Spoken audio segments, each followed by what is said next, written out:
semuanya selamat pagi. Pagi. Sebelum kita memulai pelajaran pada hari ini, Bapak ingin absen dulu. Apakah ada yang tidak masuk pada pagi hari ini? Tidak ada semua. Oke. Semangat.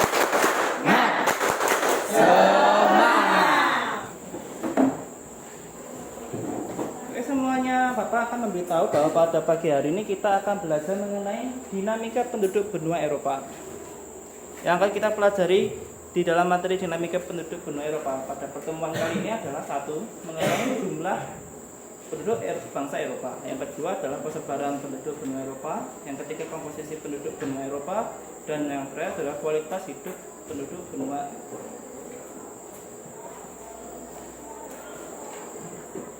Sebelum kita masuk ke materi utamanya, Bapak ingin refresh apa yang sudah anak-anak pelajari pada pertemuan sebelumnya.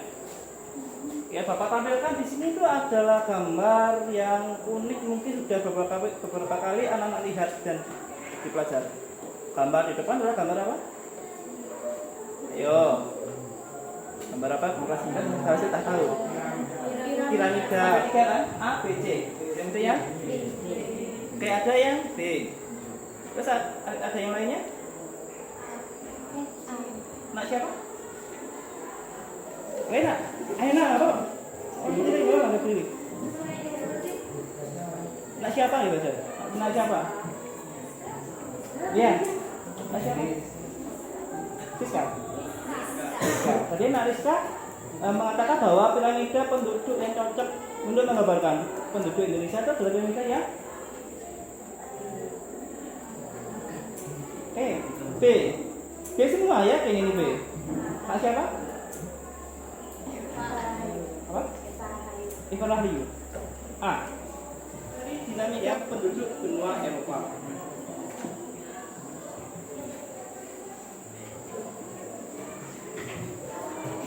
Oke, kita bersama-sama akan membacakan tujuan pembelajaran. Yang pertama, menjelaskan jumlah penduduk benua Eropa. Kelompok 1. Yang selanjutnya menjelaskan persahabatan penduduk benua Eropa. Ya, kelompok belakangnya Menjelaskan komposisi penduduk benua Eropa. kelompok kedua, yang kedua Menganalisis jumlah penduduk benua Eropa. kelompok di belakangnya Menganalisis persebaran penduduk benua Eropa. kelompok kelima Menganalisis komposisi penduduk benua Eropa. kelompok keenam dan semuanya kita bersama-sama membacanya. Menganalisis kualitas hidup penduduk benua Eropa. Pendekatan yang Bapak gunakan pada pertemuan ini adalah pendekatan saintifik. Modelnya dalam model pembelajaran deep learning. Jadi gini, nanti kalau secara video anak-anak akan membuat pertanyaan dari apa yang sudah diamati di dalam video ini. Bapak berikan waktu 3 menit untuk menyusun pertanyaan ini. Oke?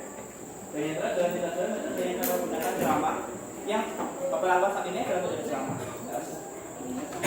Jawab tadi anak siapa namanya? Rizka dan anak ya yang sudah anak 2 itu lakukan sementara Bapak. Dan yang terakhir adalah metode diskusi. Nanti akan ada juga kita diskusi untuk mengerjakan KPD. Nanti pembelajarannya ini sudah Bapak terangkan di depan. Jumlah, persebaran, komposisi, dan kualitas hidup penduduk benua. Oke, Bapak akan setelkan video pembelajarannya diamati. Nanti dibuat dari video di depan ini. Oke? Bapak mulai. Hai, jumpa lagi sahabat belajar. Kali ini kita akan belajar bersama-sama tahun 2015. Angka tersebut bertambah menjadi 742 juta jiwa. Ini berarti terjadi penambahan sebesar 12 juta jiwa dalam kurun waktu 10 tahun. Penambahan tersebut lebih rendah dari Asia dan juga Amerika. Pertambahan penduduk Eropa yang relatif lebih rendah tidak lepas dari angka kelahiran yang lebih kecil dari dua benua sebelumnya.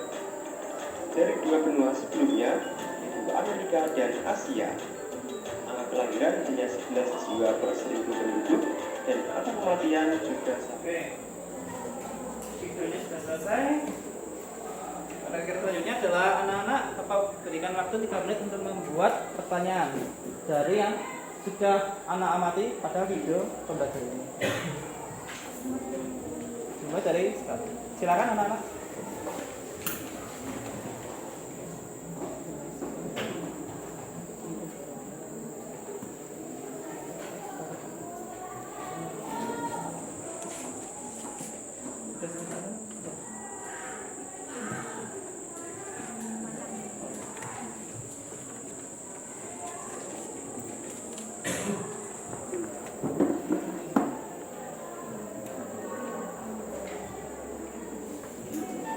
Seperti apakah jumlah penduduk di benua Eropa dan bagaimanakah dampaknya? Oke. Menurut kelompok 1 itu menanyakan mengenai seperti apakah jumlah penduduk yang ada di benua Eropa dan bagaimanakah dampaknya. Kelompok ke Bagaimanakah komposisi benua Eropa? bagaimanakah komposisi penduduk benua Eropa? Pertanyaan dari kelompok 4. Bagaimanakah pengaruh komposisi penduduk benua Eropa terhadap kehidupan mereka? Oke, kelompok keempat ingin menanyakan mengenai lebih spesifik pengaruh dari komposisi penduduk terhadap kehidupan penduduk benua Eropa. Oke, dari pertanyaan-pertanyaan yang sudah anak-anak ajukan dari setiap kelompok tadi ada 6 pertanyaan, terlebih kayak dari 6 pertanyaan. Bapak bisa menyimpulkan bahwa apa yang ingin anak-anak pecahkan, masalah apa yang ingin anak-anak pecahkan pada pertemuan ini adalah satu mengenai jumlah penduduk benua Eropa. Tadi ada yang menanyakan bagaimanakah kondisi, bagaimanakah jumlah penduduk benua Eropa dan pengaruhnya bagi kehidupan sehari-hari. Yang kedua adalah mengenai persebaran penduduk benua Eropa. Pada yang ini anak-anak kayaknya ingin menanyakan mengenai bagaimanakah kondisi persebaran penduduk benua Eropa dan pengaruhnya dalam kehidupan sehari-hari bagi penduduk benua Eropa. Yang ketiga adalah mengenai komposisi penduduk benua Eropa. Yang ditanyakan tadi kayaknya mengenai bagaimanakah komposisi penduduk benua Eropa dan juga pengaruhnya bagi kehidupan. Yang terakhir adalah mengenai kualitas hidup penduduk benua Eropa. Di pertanyaan di sini anak-anak ingin menanyakan bahwa bagaimanakah kondisi kualitas hidup penduduk benua Eropa dan pengaruhnya bagi kehidupan penduduk benua Eropa sehari-hari. Maka dari keempat pertanyaan itu pada hari ini akan kita pecahkan menggunakan LKPD yang sudah Bapak susun. Setiap kelompok silakan untuk maju ke depan untuk pertanyaan di depan. Kelompok 1 akan membahas mengenai gambar nomor 1. Kelompok 2 akan membahas mengenai gambar nomor 2. Kelompok 3 dan 4 akan membahas mengenai gambar 3. Dan kelompok 5, 6 akan membahas mengenai gambar ke-4. Semuanya. Dari pertanyaannya ada 2. 1. Identifikasikan gambar-gambar yang ada di sini. Semuanya, itu semua kelompok akan membahas identifikasi ini semua. Lalu yang pertanyaan kedua, jawab. Tadi sesuai dengan kelompoknya masing-masing yang sudah Bapak tentukan tadi. Pertanyaannya adalah bagaimanakah pengaruhnya terhadap kehidupan sehari-hari penduduk benua Eropa? Paham? Contohnya seperti ini, contohnya misalkan ya, di sini ini apa tambah penduduk bisa menggambarkan tambah penduduk, bisa menggambarkan jumlah penduduk bisa juga. Mungkin anak-anak akan mengkaitkan ini dengan apa? Dengan kegiatan ekonominya. Mungkin karena seperti ini mungkin banyak tenaga kerja yang ada di sana. Mungkin kelompok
semua kelompok telah memperhatikan. Oke, silakan kita mau. Oke, jangan salam dulu. Assalamualaikum warahmatullahi wabarakatuh. Waalaikumsalam warahmatullahi wabarakatuh. Perkenalkan, kami dari kelompok 4 yang kategorinya tidak produktif. Jumlah penduduk yang berusia muda lebih banyak dibandingkan dengan jumlah penduduk yang sudah tua. Dan persebaran penduduk sangat banyak hingga kedalaman sampai ke pinggir pantai karena kepadatan penduduk. Karena sebagian penduduk banyak yang menetap. Sekian dari kelompok kami. Terima kasih. Kita beri tepuk tangan.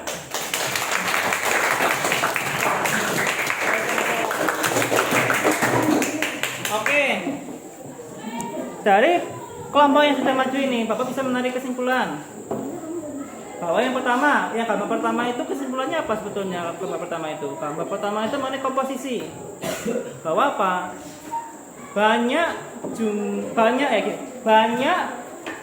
penduduk yang di usia tua itu ada di benua Eropa. Coba kita hubungkan dengan contohnya kualitas kesehatan mereka. Kalau misalkan orang tua itu banyak di sana, maka bagaimanakah akses mereka untuk mendapatkan kesehatan di sana? Bagus atau tidak? Pasti bagus kan? Kenapa? Mereka itu yang tua masih bisa hidup dengan sehat. Oke, lalu yang gambar kedua tadi mengenai apa? Mengenai kualitas hidup penduduk benua Eropa. Tadi kan terlihat bahwa apa? Kalau di Eropa itu kebanyakan, kalau misalkan mereka itu hampir tidak ada yang negara miskin. Rata-rata itu maju sampai sangat maju misalnya. Contohnya itu yang tadi sangat maju itu benua yang ada di benua Eropa itu Inggris. Kalau kita membahas kualitas hidup, kita juga bisa membandingkan dengan apa? Tadi yang sudah Bapak jelaskan tadi, fasilitas kesehatan yang ada di sana itu bagus. Karena apa? Tadi itu banyak orang-orang yang kaya. Orang-orang yang kaya itu maka apa? Bisa mengakses fasilitas-fasilitas kesehatan yang ada di sana. Kalau kita kan masih butuh BPJS kan. Kalau mereka kemungkinan langsung saja pakai uang mereka sendiri bisa. Seperti itu. Lalu yang gambar ketiga ini mengenai ini ada soal dikerjakan. Bapak beri waktu 10 menit untuk mengerjakan ini.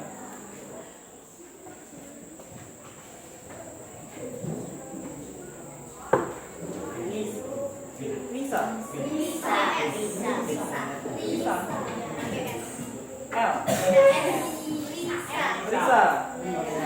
Nah, Lisa silakan. Apa yang sudah Lisa pelajari pada pertemuan ini?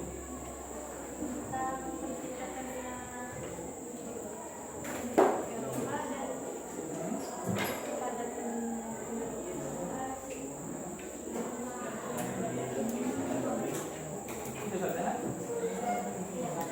Oke. Lalu manfaat yang Lisa rasakan setelah belajar IPS pada pertemuan ini? Oke, generalisasinya betul. Tahu tentang benua Eropa, tahunya tentang apa saja mengenai benua Eropa itu? Penduduk, tadi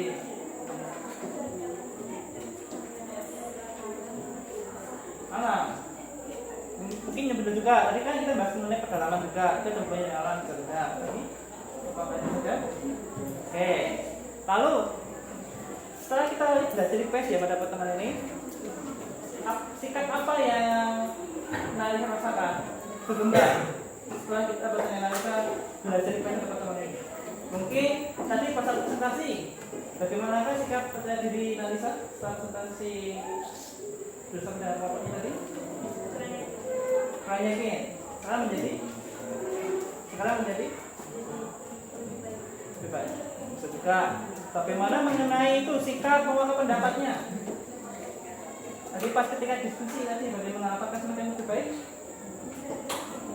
Tadi menurut Nalisa, sikap percaya diri, sikap berani mengungkapkan pendapat pada pertemuan ini itu berkembang karena tadi kan aktif kan anak-anak berdiskusi kan, itu bisa membangkitkan semangat berani mengungkapkan pendapat.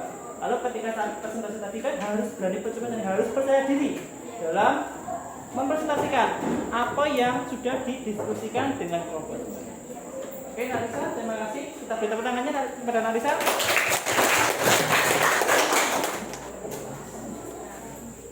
Bapak ucapkan terima kasih kepada anak-anak kelas 9C yang telah mengikuti pertemuan IPS pada pagi hari ini. Untuk pelajaran selanjutnya, pelajarannya siapa? Istirahat dulu. Bapak lupa. Bapak ucapkan terima kasih semuanya kepada semuanya karena pada pertemuan ini semuanya dapat berjalan dengan lancar. Dan semoga kita dapat berjumpa kembali pada pertemuan selanjutnya dalam keadaan sehat. Kita akan bertemu lagi pada pertemuan IPS pada hari Jumat jam pertama. Pada hari Jumat itu tidak ada senam untuk kelas 9C. Untuk besok pertemuan kelompoknya seperti ini, kelompoknya mejanya seperti ini. Semuanya? Sama lagi semuanya.